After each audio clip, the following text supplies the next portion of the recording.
სალამი მოგესალმებით, ვაგრძელებთ ჯონ მაკარტურის საუბრების ქართულ ენაზე ატვირთვას, ეს არის ბიბლიური კითხვები და პასუხები, რომელიც ჩაწერილი იქნა 1988 წლის 14 თებერვალს.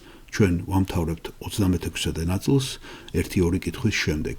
შემდეგ კითხვა ძალიან საინტერესოა და ეს ეხება გამოცხადების წიგნს, სადაც ლაოდიკიის ეკლესიას აფრთხილებს ღმერთი და ლაპარაკობს, რადგანაც ნელთბილი ხარ, არცხელი არცივი პირიდან ამოგანთხევ.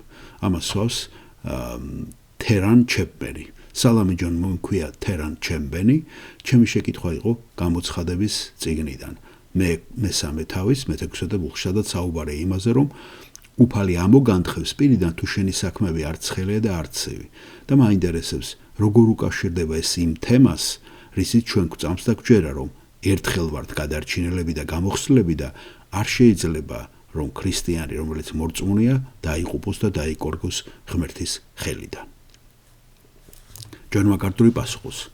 პირველ რიგში თერან, მე მინდა იცოდეთ რომ და გესმოდეთ რომ ეს წერილი იწერება ეკლესიისადმი.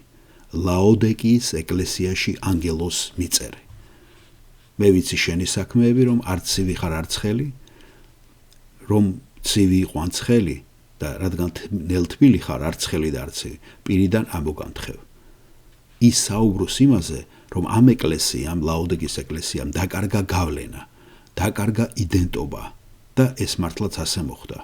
და თუ ეკლესია არ დაიჭერს მტკიცე პოზიციას, ის დაკარგავს თავის ძალას, ის დაკარგავს თავის არსებობას, მნიშვნელობას და ის გავლენას ვეღარ მოახდენს იმ საზოგადოებაში. ეს არის საკითხი და არა ვინმეს ინდივიდუალური დაღუპვა და დაწყევლა. გასაგებია? დიახ, მადლობ ჯონ, გასაგებია.